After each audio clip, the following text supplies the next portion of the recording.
រដ្ឋមន្ត្រីក្រសួងមហាផ្ទៃលោកសសុខាឲ្យអភិបាលខេត្តជាប់ព្រំដែនជាមួយប្រទេសថៃសម្របសម្រួលដល់ការធ្វើដំណើររបស់ពលរដ្ឋខ្មែរចេញចូលច្រកទ្វារព្រំដែននាឱកាសបុណ្យចូលឆ្នាំថ្មីកាលពីថ្ងៃទី8ខែមេសាឆ្នាំ2025រដ្ឋមន្ត្រីក្រសួងមហាផ្ទៃលោកសសុខាបានចេញលិខិតមួយឲ្យអភិបាលខេត្តជាប់ព្រំដែនប្រទេសថៃយកចិត្តទុកដាក់សម្របសម្រួលដល់ការធ្វើដំណើររបស់ពលរដ្ឋខ្មែរដែលធ្វើការនៅប្រទេសថៃដែលនឹងវិលត្រឡប់មកចូលរួមពិធីបុណ្យចូលឆ្នាំថ្មីប្រពៃណីជាតិចាប់ពីថ្ងៃទី14ដល់ថ្ងៃទី16ខែមេសាឆ្នាំ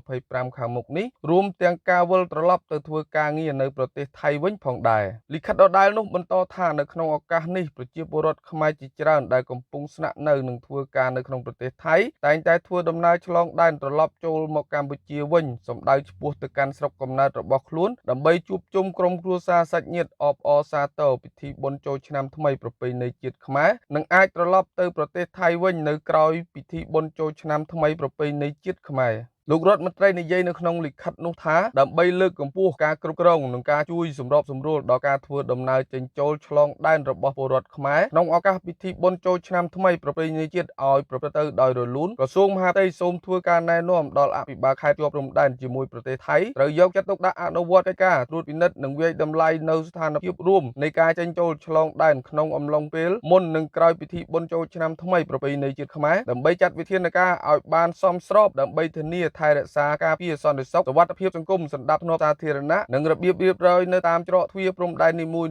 ឲ្យបានល្អប្រសើរត្រូវសម្របសម្រួលដោះស្រាយបញ្ហាប្រឈមនានាកុំឲ្យមានការកកស្ទះនៅទីស្នាក់ការត្រួតពិនិត្យច្រកទ្វារព្រំដែនត្រូវបង្កើនចំនួនមន្ត្រីប្រថាប់ត្រាទិដ្ឋាការចេញចូលឬឆ្លងដែនឬអាចពិភាក្សាជាមួយភាគីថៃដើម្បីបន្ថែមម៉ោងចេញចូលឆ្លងដែនទៅតាមស្ថានភាពជាក់ស្ដែងត្រូវបង្ការទប់ស្កាត់និងចាត់វិធានការចំពោះបុគ្គលណាដែលទាមទារកម្រៃសេវាក្រៅផ្លូវការពីប្រជាពលរដ្ឋខ្មែរនៅពេលឆ្លងដែនត្រៀមរៀបចំកម្លាំងសមត្ថកិច្ចក្នុងការជួយអន្តរាគមន៍និងជួយសម្របសម្រួលដល់ការឆ្លងដែនរបស់ពលរដ្ឋខ្មែរព្រមទាំងដាក់នូវវិធានការដោះស្រាយនានាតាមករណីជាក់ស្ដែងចំពោះបញ្ហាឬបាតុភិបដែលអាចកើតឡើងដោយយថាហេតុធ្វើការណែនាំនិងជូនដំណឹងដល់ក្រុមហ៊ុនម្ចាស់អាជីវកម្មនិងម្ចាស់រថយន្តដឹកជញ្ជូនអ្នកដំណើរទាំងអស់សូមផ្ដល់កិច្ចសហការរក្សាតម្លៃសេវាដឹកជញ្ជូនអ្នកដំណើរឲ្យនៅដដែលដោយពុំឲ្យមានការដំឡើងថ្លៃក្នុងឱកាសពិធីបុណ្យចូលឆ្នាំថ្មីប្រពៃណីជាតិខ្មែរសហការនឹងសម្របសម្រួលជាមួយអាជ្ញាធរមានសមត្ថកិច្ចនៃភាគីថៃអំពីការលើកលែងថ្លៃទិដ្ឋាការចេញចូលជូនប្រជាពលរដ្ឋខ្មែរនៅពេល